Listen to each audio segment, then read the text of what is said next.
ఇలా కిచెన్ అండి. ఈరోజు ఈ మాఖండి హల్వా రెసిపీ అయితే మీతోటి షేర్ అయితే చేసుకుంటున్నానండి. ఇది 10-15 నిమిషాలలో రెడీ అయిపోతుంది. చాలా టేస్టీగా అయితే ఉంటుంది. పిల్లలు పెద్దోళ్ళు అయితే చాలా మంచిగా అయితే తింటారండి ఈ మాఖండి హల్వా.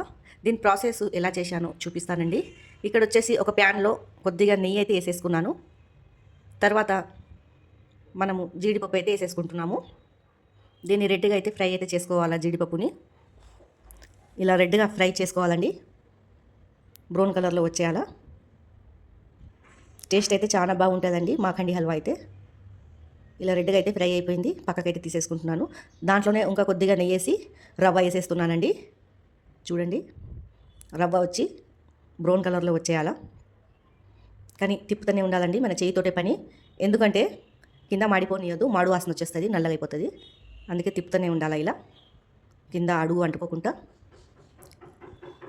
చూడండి, ఇలా తిప్పేసుకున్నాక మంచిగా బ్రౌన్ కలర్లో వచ్చేసేయాలా. మీరు కావాలంటే ఇంకా కొద్దిగా నెయ్యి కూడా వేసుకోవచ్చు. ఎందుకంటే నేనైతే తక్కువ వేసాను, ఎక్కువ వేసుకోవద్దని. ఇలా మంచిగా ఫ్రై అయితే చేసేసుకోవాలండి. తిప్పుతూనే ఉండాలండి మాడిపోకుండా. తర్వాత బ్రౌన్ కలర్లో వచ్చేసాక మనకు రుచికి సరిపోయేంత చక్కెర అయితే వేసేసుకోవాలా. మీరు తీపి ఎంత తింటారో చూసి వేసుకోవాలండి.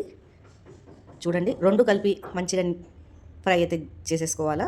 చక్కెరలో కొద్దిగా నీళ్ళు వెళ్తుందండి, లుండలు కడతాయి. కట్టకుండా ఇలా ఫ్రై చేస్తూనే ఉండాలండి. ఒక 2 మినిట్స్ ఇలా ఫ్రై అయిపోయాక చూడండి.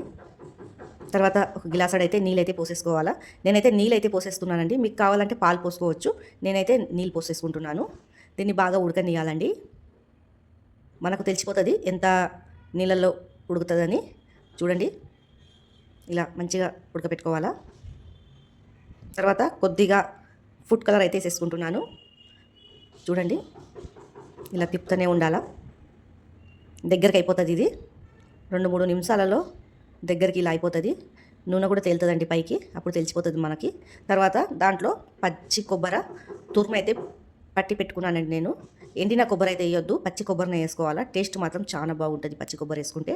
ఇలా పచ్చి కొబ్బరి అయితే వేసేస్తున్నాను. పచ్చి కొబ్బరి వేసాక మంచిగా తిప్పుకోవాలండి. దీన్ని ఇదంతా కలిసేలాగా తిప్పేసుకోవాలా.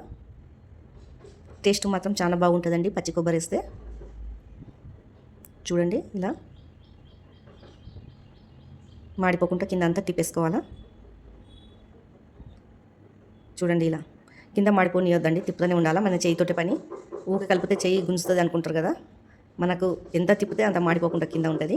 మంచిగా గట్టిగా అయితే వచ్చేస్తుంది ఇలా.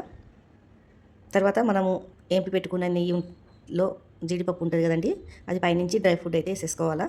నేనైతే ఉట్టి జీడిపప్పు వేసాను. మీరు ఇంకా కావాలంటే మీ దగ్గర ఉంటే బాదం, కిస్మిస్ ఇవన్నీ అయితే వేసుకోవచ్చండి. తిప్పేసుకోవాలండి. తర్వాత మనకు ఇలాచి బాగా దంచి తొక్కతోటే వేసేయాలా. అప్పుడే టేస్ట్ అనేది మంచిగా ఉంటుంది.